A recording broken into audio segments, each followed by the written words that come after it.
A dark fantastic network presentation. Last scene. A mystery.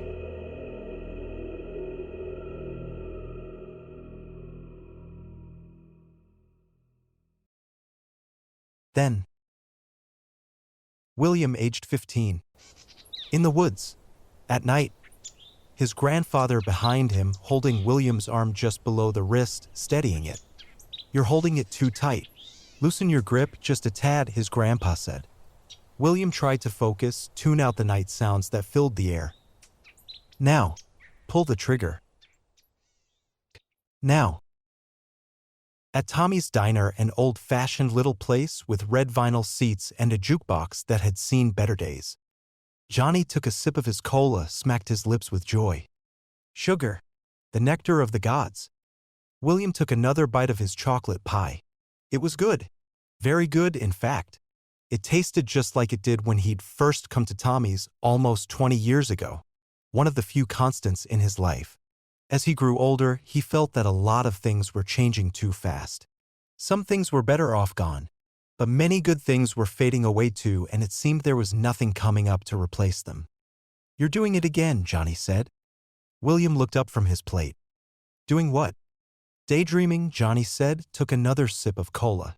"Or, considering what time it is, I guess it's night dreaming." "Sorry. I've had a lot on my mind lately, and I haven't been sleeping well." "Tell me about it," Johnny said. "I'm worried about the radio station. I've been hearing things." "Bad things? Budget problems?" William shook his head. "It's more than that now. Mark, my co-producer, told me that Hemmings, that's the company that owns the station along with many other stations in the state, is thinking of selling it." "Why now?" "As much as it pains me to admit it, the real question is, why not? The station hasn't turned a profit in 2 years. What happens if they sell?" "I don't know. The new owner could keep us going with a smaller staff, I guess. Or, most probably, he would shut us down, sell the building." Johnny sighed. "Is there anything you can do about it?" "Me? Honestly, no." "Absolutely nothing?" Johnny asked.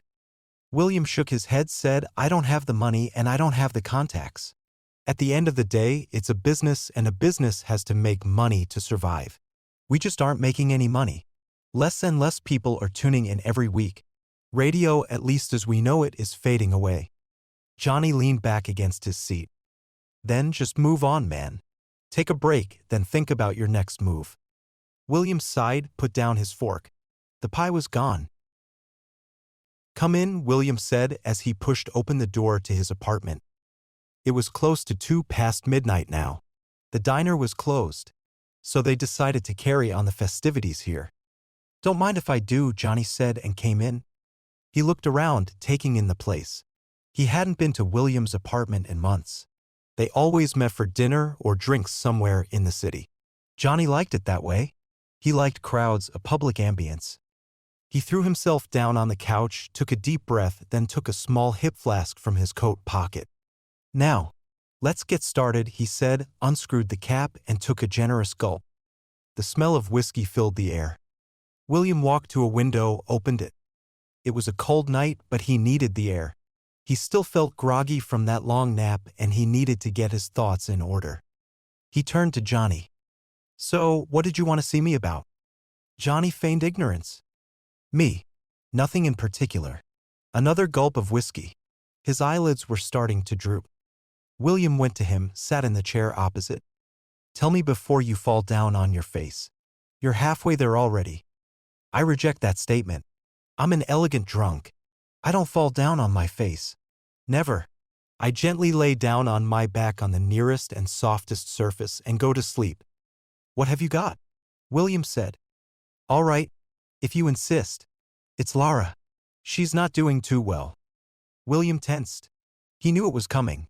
Her sister, Michelle, had been missing for a week now. The police didn't have a clue. Michelle had disappeared into thin air.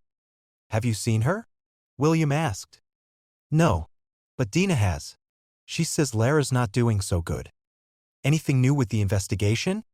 Johnny shook his head, raised the flask to his lips, then thought better of it. "For now at least." William got up, walked to the window, letting the night air cool down his face.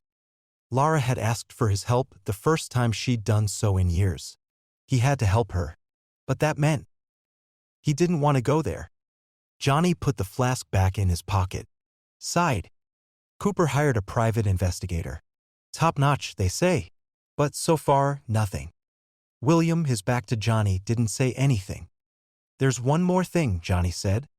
Something in his tone made William turn around. Johnny cleared his throat. Dina says that the last time she spoke to Michelle, she told her she'd been having this dream. William waited for him to continue, but Johnny seemed reluctant to say any more.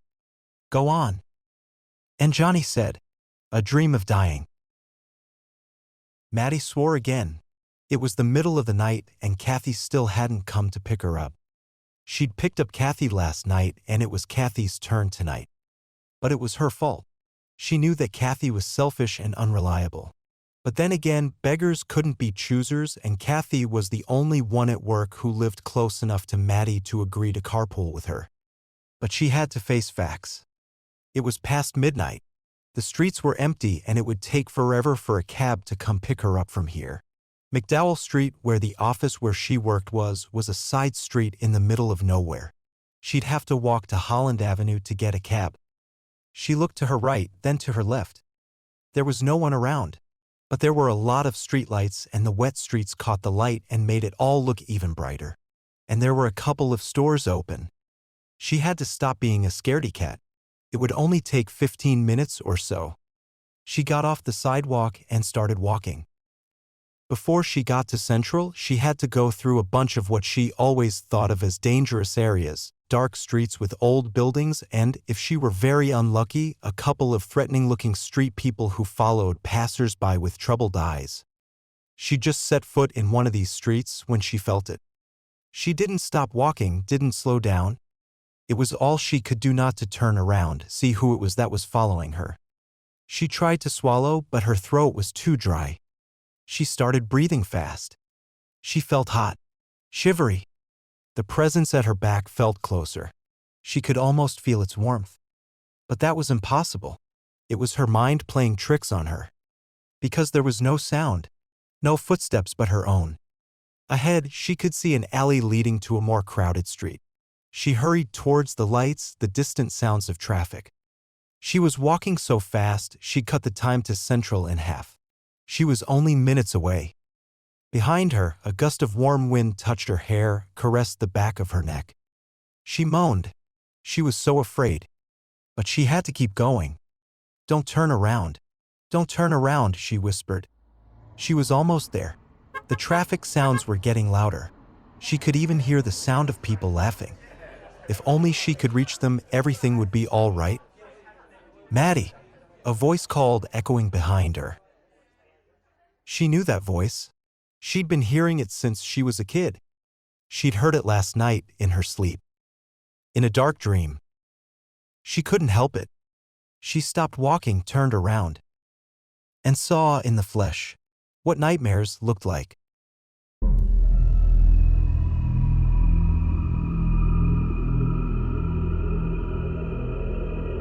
This has been Last Scene, a Mystery.